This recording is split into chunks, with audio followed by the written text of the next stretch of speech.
我就算一開始，如果一開始就算做得唔好，咁都冇所謂，至少我有開始到，之後再慢慢咁樣去改好每一部分，我覺得可以做得更加好嘅地方，咁就得啦。我只要嘗試去開始咁樣就可以，就係我而家應該做嘅事。未去到諗到底點樣先至可以做到，可能去剪輯啊，又或者係去加啲特效之類，而家仲未去到嗰步。雖然我覺得應該要快啲學好呢啲嘢先，不過最重要都係慢慢咁樣。之前一年就淨係可能寫低一啲自己諗到嘅嘢啊，而家開始去咁樣去自己咁樣喺度試下，唔係寫低而係講出嚟咁樣喺度講嘢啊。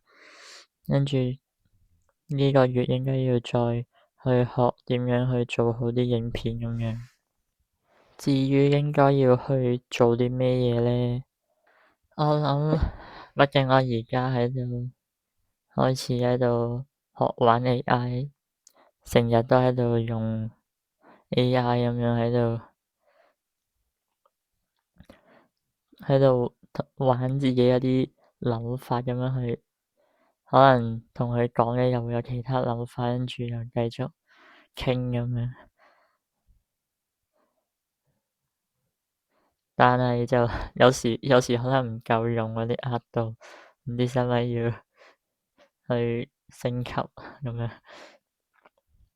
不過暫時算，不過都應該要升級。好，如果之後要去咁樣去拍自己喺度，平時喺度同 AI 對話嗰啲嘢，咁而且我之後想要去學嘅嘢，想要去創造一啲計劃，都係全部用 AI 去實踐。至於詳細就真係去到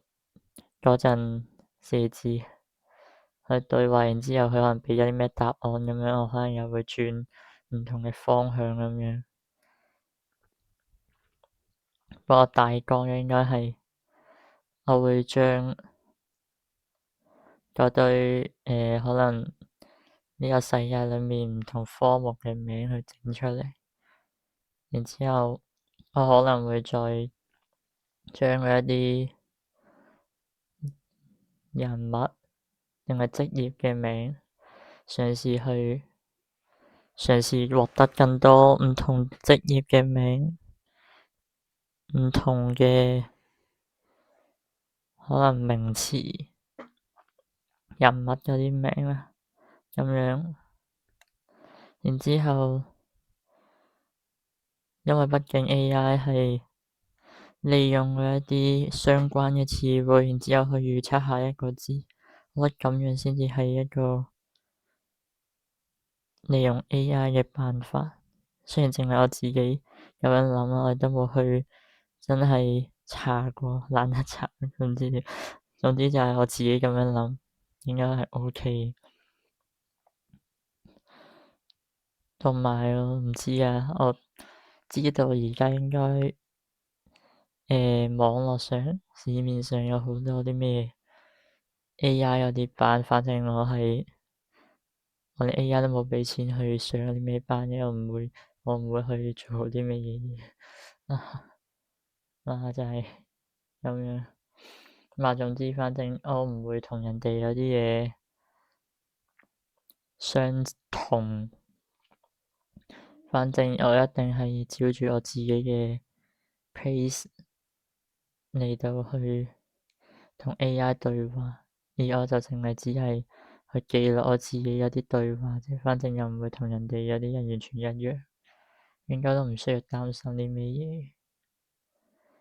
而且同 AI 對話，好似嗰一啲嘢都係我自己嘅咩知識之類，咁就應該我覺得係冇問題。